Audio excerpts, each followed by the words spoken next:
Bonjour à toutes et à tous, bienvenue au Media Center du Salon des services à la personne, des interviews à suivre en audio mais aussi en vidéo sur notre site internet et nos réseaux sociaux. Alors nous allons donc parler des services à la personne et d'emploi à domicile. Et j'ai le plaisir et l'immense honneur de recevoir Didier Château qui est membre, alors attention je prends ma respiration, membre, dirigeant fondateur de Général des Services et la FESP, les services aux particuliers. Bonjour Didier. Bonjour.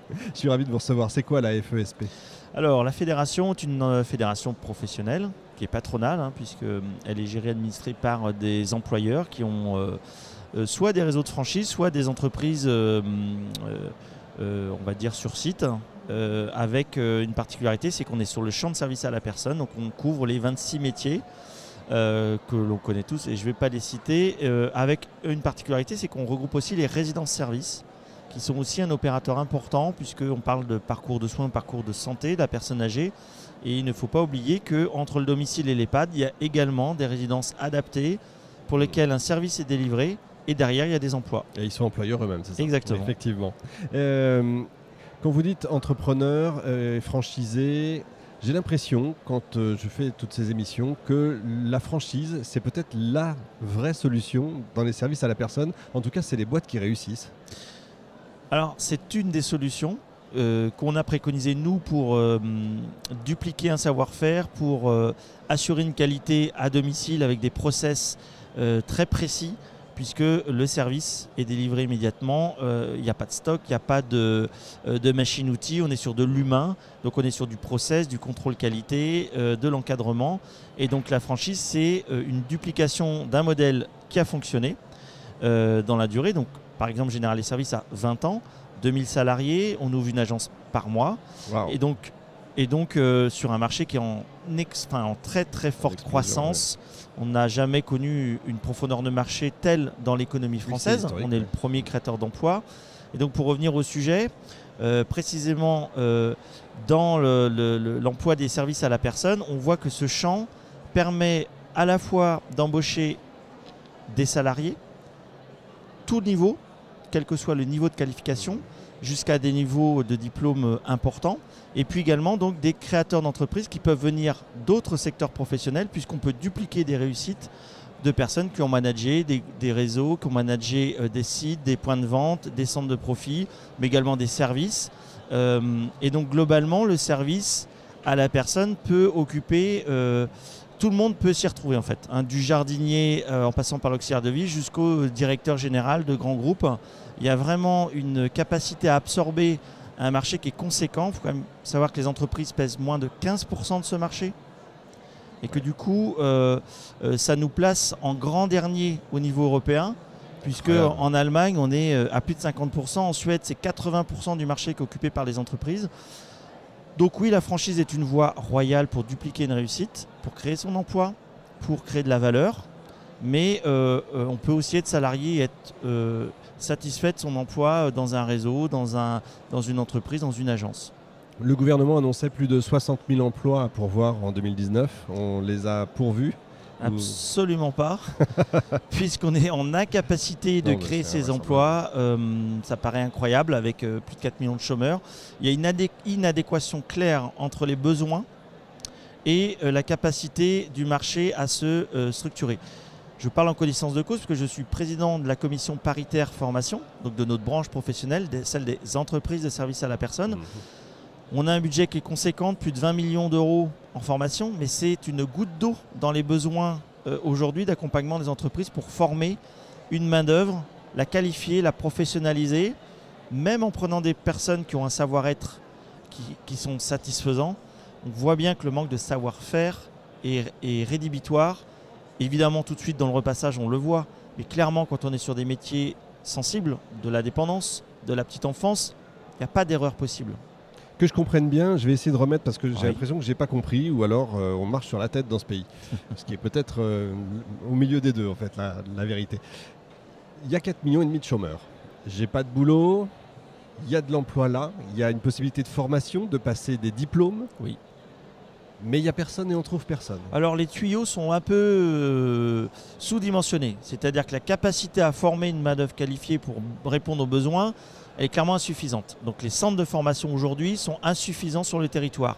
On a auprès de notre fédération, la FSP, déployé il y a maintenant presque 10 ans, en premier, de l'apprentissage. La capacité à faire un geste technique en présence d'un tuteur et de dupliquer ce geste parfaitement, puis de s'éloigner petit à petit du tuteur pour devenir de plus en plus autonome et acquérir un titre, un niveau 5, donc un niveau BEP, CAP, beaucoup en ADVF, en auxiliaire de vie aux familles, puisque c'est là où, on va dire, la connaissance d'un savoir par rapport à une personne âgée, les maladies neurodégénératives, la manipulation d'une personne âgée, la nutrition, l'hygiène de faire sa toilette, on voit bien que ça ne se transmet pas de mère à fille, comme ça pourrait être le cas dans le ménage ou des choses assez classiques. Là, ça s'apprend, il y a de la technique, il faut clairement aller dans un centre de formation.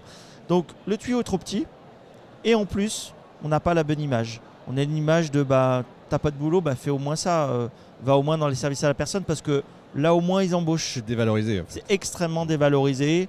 On parle de temps partiel subi alors que clairement, moi j'ai un réseau de 2000 salariés, 95% de mes salariés ont exactement le nombre d'heures qu'elles souhaitent travailler.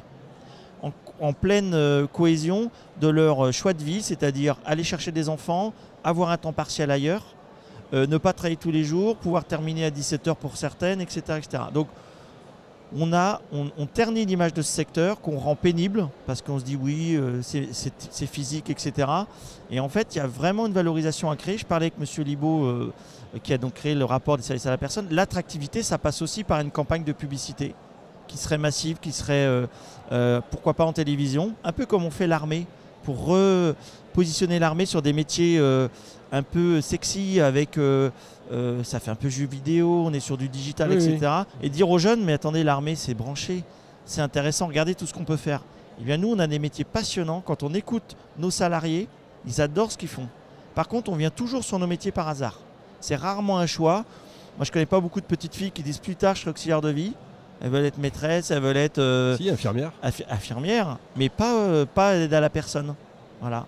Et ça, c'est à nous, fédération, c'est à nous, globalement, employeurs, entrepreneurs dans le secteur, et puis les pouvoirs publics, parce que cette difficulté de recrutement va créer des problèmes de cohésion sociale, va créer des problèmes de maintien à domicile, va accentuer les dépenses de santé, la prévention de la chute, l'accompagnement du vieillissement, de la fin de vie à domicile, sont des sujets sociétaux, alors que là, on se rend compte qu'on est sur de la communication sur un métier et que l'impact est majeur dans la vie des Français au quotidien. Là, vous êtes en train de nous dépeindre une société qui, dans 10 ans, risque d'exploser, en fait. Avant 10 ans. Avant. Eh bien, écoutez, on est en 2019 quand on enregistre cette émission. J'ai clairement dit à M. Libaud, donc, qui est, on espère, le précurseur d'une loi sur l'autonomie qui est attendue depuis tellement de temps, un serpent de mer. On parle du 5e risque depuis M. Sarkozy, puis après ça a été M. Hollande, et puis là M. Macron nous l'annonce au mois de mai dernier. On rend des rapports et des rapports qui s'entassent. Et en même temps. Et on attend. Voilà. C'est quoi la loi autonomie, justement? Alors la loi autonomie, ce serait un changement de paradigme, de considérer clairement qu'on est sur un 5e risque. L'État français doit porter ce risque au même titre que la maladie, la vieillesse, le veuvage, etc. Ce fameux 5e risque serait porté par une cotisation assise sur un maximum de revenus, du travail et pourquoi pas du capital. Ça pourrait être, ce que préconise beaucoup, un transfert de la CRDS, donc le remboursement de la dette sociale. Vous me faites peur quand vous parlez de cotisation, je me dis encore une cotisation. Vous vous rendez compte qu'un patron qui préconise une cotisation salariale, non, c'est clairement un transfert de l'existant. D'accord. Évidemment, ce ne serait pas une baisse de charge, parce que si la CRDS était retirée, c'est un gain de productivité clairement. Mais là, on est aussi sur une recréation d'emplois. Il faut considérer la silver economy et le vieillissement comme une chance de créer des emplois dans les territoires, localement, en ruralité, mais aussi en ville, de créer tout un écosystème et de filières complètes. L'économie servicielle est une économie. Je veux dire, clairement, on est sur de la création de valeur. Ces salariés-là consomment, payent des cotisations elles-mêmes. Elles-mêmes cotisent au chômage, à la retraite, et elles consomment globalement dans un écosystème aussi de métiers de bouche, de loisirs, etc. Et donc nos salariés sont aussi, les 2 millions de personnes qui travaillent dans le secteur, sont aussi des consommateurs. Donc l'économie servicielle n'est pas une sous-économie.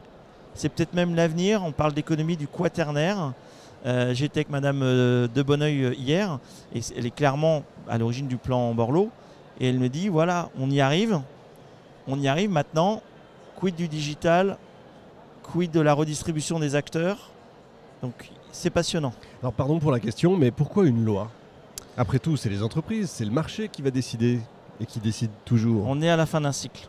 C'est-à-dire que là, on est au bout du bout. Les départements sont localement le distributeur de l'APA, alors que l'APA est une allocation nationale. Ils n'ont plus d'argent. Ils n'ont plus d'argent, on leur en donne plus ou moins, et les besoins sont exponentiels. La perte d'autonomie, c'est 30 milliards d'euros en France, dont à peu près la moitié va dans la distribution d'allocations personnalisées autonomie. Il n'y a plus d'argent, les départements ont des contraintes clairement sur d'autres problématiques que la dépendance, mais celle-ci est devenue le budget quasiment principal. Et donc à un moment donné, ils commencent à jouer avec la machine. C'est-à-dire qu'ils bougent les curseurs en disant je vais peut-être passer en mandataire, c'est moins cher. Je vais peut-être diminuer le panier moyen. Je vais peut-être baisser le nombre d'heures. Je vais peut-être renforcer l'évaluation du GIR pour faire rentrer moins de gens dans le niveau de prise en charge. En gros, on joue aux apprentis sorciers sur un sujet qui est majeur et qui fait que les Français ne sont plus égaux devant un droit qui normalement est national. Donc que vous habitiez tel ou tel département, on va pour exemple de 14 € de l'heure à 25 €, alors qu'on est citoyen français et que le besoin d'autonomie est le même, eh bien on n'aura pas la même prise en charge dans un département. Je comprends.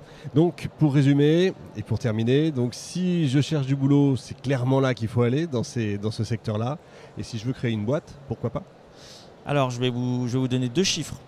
Les services à la personne au niveau entreprise, c'était 0 € pour ainsi dire avant le plan Borloo. Moi, Generali Service, on avait créé l'entreprise 7 ans avant. Aujourd'hui, c'est plus de 4 milliards. Donc les entreprises, et principalement des réseaux de franchise pour leur capacité à occuper le terrain, à former, à dupliquer une réussite, c'est quasiment la totalité des 4 milliards. Aujourd'hui, on est sur vraiment des réseaux importants. Et effectivement, c'est la capacité pour une entreprise de créer son emploi, de créer de l'économie. Je vous donne un chiffre, on a des agences aujourd'hui, puisque le secteur aujourd'hui est valorisé. Ma franchisée historique qui a vendu après 12 ans d'activité, a vendu son fonds de commerce plus de 700 000 €. Pas mal. Correct. Pas mal. Pas mal du tout. Didier Château, pardon, vous êtes formidable. Merci beaucoup.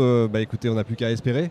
Merci à vous. Merci à vous. Exactement. Merci à toutes et tous. Fin de cette émission en direct de notre Media Center. Retrouvez l'ensemble des émissions sur salon-service au pluriel-personne au singulier.com.